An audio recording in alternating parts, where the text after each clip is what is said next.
Everybody, my name is Digitalis, and welcome to a series called The Spaniard Reviews. And well, this is something that I am starting today, and we're going to kick it off with Civilization 5. Yes, that game that I've played a few times under the old brand. And well, just going to kick it off by just going over a few things and just talking about it. It's possibly one of my favorite games of all time. I've racked up literally thousands of hours playing, well, just over 1,000 hours, yeah, 1,500 hours playing, and yeah, so it has expansion and all that. I would recommend getting it all because it does add so much to the game if you do buy this. And yeah, just to talk about this, there are a few small problems with it, which I will get into in a minute, but there's nothing that's too major and will stop you from playing the game. So, first off, what is Civilization 5? Civilization is a franchise made by started by Sid Meier and owned by Firaxis, who are the same people that make XCOM and several other games that I can't think of off the top of my head, who specialize in strategy games. And this is all about world domination, essentially. You have to conquer the world in one of several different ways. There is obviously, kill everybody way. There is the be friends with everybody way, which is called the diplomatic victory, in which you basically become the leader of the free world. There is the cultural victory, in which you become essentially what the US is and the UK are now combined, where you gain the biggest culture on the planet, and basically everybody just likes you, which is a bit of a cheap way to win. There is the scientific victory, in which you become the first people to go to space. I know it sounds weird, but yeah. And there is also a time victory, which is just based off of score. Now then, there is multiplayer to this, as well as single player, as you can see here. The multiplayer itself, Hot Seat and Pit Boss don't really work, just to put it out there. Hot Seat and Pit Boss just don't work, flat out. Hot Seat, I've tried it many a times with friends, and it just doesn't really work. It's meant to be on this machine, but you may as well just play normally without it. It's a bit ridiculous. And standard is very good, but there are a few small issues. One in the fact that it has a lot of bugs with combat, with trading, with map reloading is quite a big issue, and connection is the main one actually. We Whenever we set up to do a recording of this or a live stream, it takes us about 5, 6 attempts to actually get it to properly work because of the way that the Civ servers break and all that. So then, anyway, into the single player, and if I just show you all of the stuff that you can play the tutorial, which is pretty self-explanatory. It just shows you how to make the game. There are also several scenarios that you can play with, in which you are stuck as a civ of usually of your choosing, and you have to complete an objective like win the American Civil War, for instance, or create all of the of the ancient wonders of the world, and so on. And they're all really quite fun and difficult, and yeah, there's quite a bit to them. You can also play a free game and just ignore the difficulty because of the fact that I was just taking the piss a bit with a friend who'd never played it before. Yeah, he wanted to play it and not do a tutorial, so I just put, yeah, you may as well play on the easiest difficulty as Spain. So, yes, actually that reminds me. So, you have um, you have several civilizations, as you can see. I've done a few videos on how to play as a few, but I will be doing more in the future when I get the new computer working, I suppose you could say. And well, there's just loads and loads of different civilizations from time. A lot of them aren't around now. I mean, yeah, the Ottomans, the Zulus, they're not really around anymore. Byzantium as well. And yeah, each civilization has its own special bonus. For instance, just take the Koreans here. They have 2 science for every specialist and for all great person tile improvement. Receive a tech boost for each time a scientific building slash wonder is built in the Korean capital.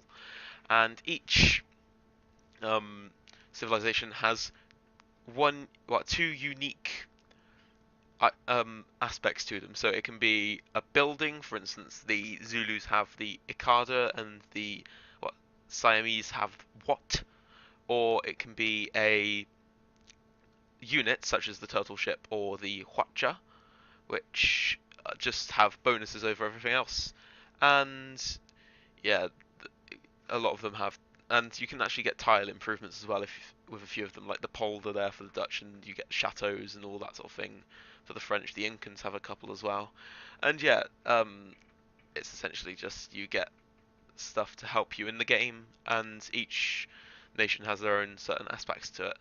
So yeah, there are several different maps you can play on. I like to play on Earth, because it's Earth. You get to literally take over the Earth, and yeah, you have lots of different um, things there. You in terms of maps, you can choose the map size, which basically just shows you how many opposition you play on, and then you have the opposition difficulty you have to face. And I usually play on King or Emperor, just because that's quite a fair fight for me.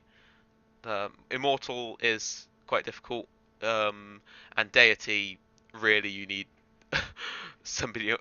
Well, let me put it this way: when I play with Ryan on this, both of us racked up about the same game time. We're still at a disadvantage compared to that AI. It's an incredibly good AI, and well, it's just virtually impossible to defeat. Okay, so then once you've started all that, I'll just put it back onto King. You can finally choose your difficulty and sorry, the game pace and quick.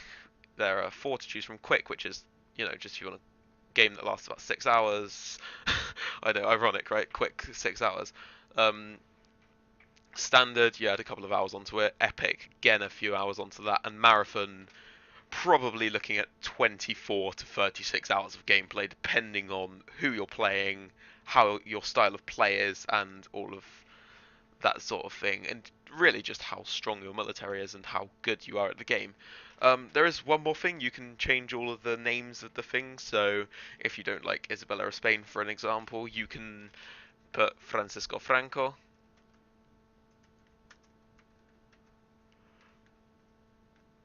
Actually, maybe not because it's too long. Uh, but yeah, you can just have people. You can have anything. You can change the name of your civilization to, say, Donald Trump. And you know what? Let's put Hillary.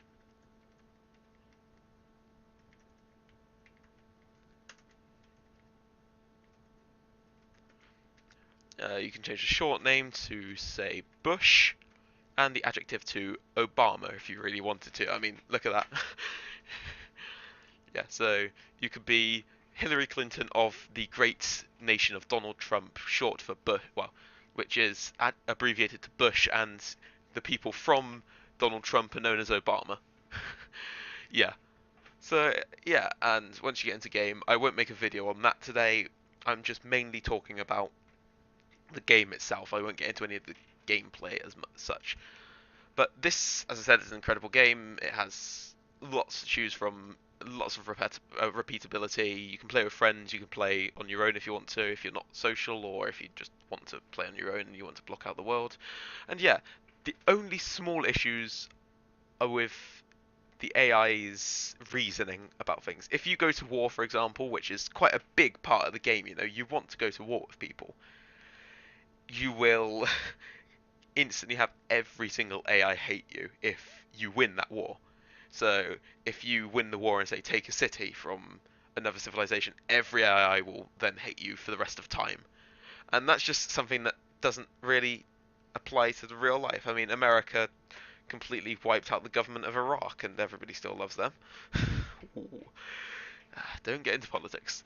But yes, now just to talk about the few things that the DLC give you, you get the Gods and Kings expansion pack, which adds religion into the game and just gives you a few new civilizations and all that sort of thing. It's a really good value for money. And you have the Brave New World expansion, which gives you tourism into the game and adds, again, another load of civilizations and a big overhaul of units and all of that sort of thing. And yes, that just about concludes this video for today. There is more to come, gameplay and all that sort of thing, but now I'm just going to give it my rating. Civilization for me is again one of my favourite games. I can, especially Civ 5. I cannot recommend this enough. I'm going to give it a 9 out of 10. just because of the shortfalls with the AI and the multiplayer. And I really hope they fix that for Civ 6. And well, I will be doing a review of that and some gameplay of that as soon as it comes out. Until then, guys, thank you very much for watching. My name is Digitalis. Please like, subscribe, and drop a comment if you want to. Until then, thank you very much for watching, and ta-ra!